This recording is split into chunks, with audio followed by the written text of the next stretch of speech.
You're saying that the Azeris have tremendous military power. Where are they getting their equipment from? Well, they got most of it from the Soviet Army. When the Soviet Army was dissolved, they got their portion, quote unquote. But they've also bought a lot from other Soviet republics. They've gotten some from the Ukraine. They've gotten equipment from Turkey, Soviet arms manufactured in East Germany, the ex-East Germany.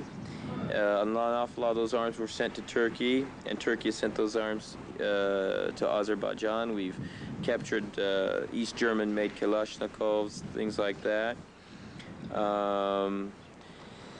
Yeah, mostly like that. They buy arms. They've gotten their arms from the ex-Soviet Army, and one portion has been sent from Turkey. And you? Most of our arms, all these tanks we've got, both light and heavy tanks, our artillery, almost all of it has been captured from Azerbaijan. I'm the commander of Mardoni. In the region of Mardoni, we, since from June 28th until now, we have either completely destroyed or captured 55 heavy tanks, T-72 tanks, 24 light tanks, these BMPs, and 15 other lighter armored vehicles, armored personnel carriers, things like that, as well as 25 pieces of artillery, of heavy artillery, not including light mortars and junk like that and other arms. The bulk of what we have, of what we fight with, has been captured from Azerbaijan. Just in the last fighting here in Mardegert, they've captured about 20 heavy tanks. T-72s, most of them, 2 T-64s, 1 T-54. Captured an awful lot of equipment. In other words, most of what we have comes from Azerbaijan itself. It's been rough, huh? Huh? It's been rough. It's been very rough. Very, very rough. It's a long fight. It's a long fight, and I don't know. It's amazing that Azerbaijan is still fighting this war. Like I said, an awful lot of Aussies realize that it's not their country. Then there are other people, you know, the other national minorities in Azerbaijan that are being totally exploited in this war. The Kurds were used against us in Lachin, and you know, that had absolutely nothing to do with their own interests. The Talish and Lezgi nationalities are being used against us. It's very interesting that a very high proportion of the bodies we've recovered, the Azeri soldiers' bodies that we recovered, are either Talish or Lezgi.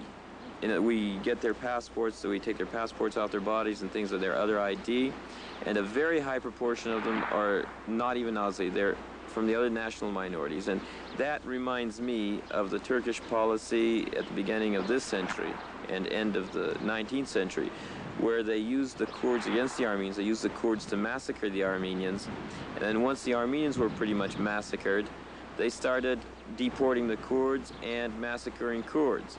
In other words, they're setting non-Azeri national minorities against us in this war, knowing that the more of those youth that are killed, the better for the, chauvinist Azeri authorities. In other words, to get rid of those national minorities. And at the same time, they try to crush the Armenians here.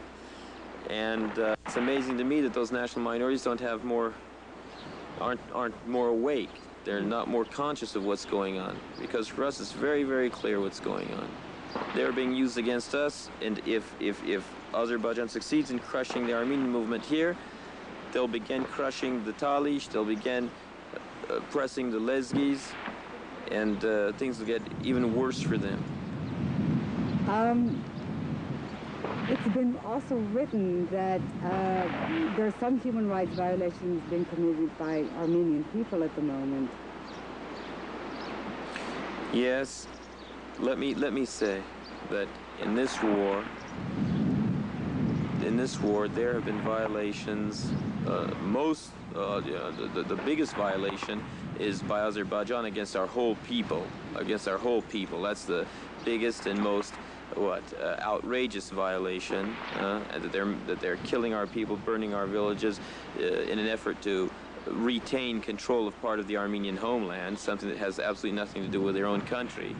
That's the biggest absurdity. But during this war, like during just about every war in the world, not just about, but really every war in the world, there have been errors committed, errors that should never have been committed. There have been the Armenian side has also made mistakes.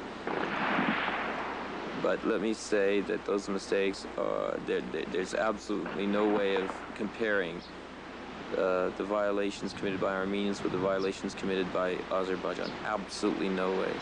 In no way whatsoever can you compare the two.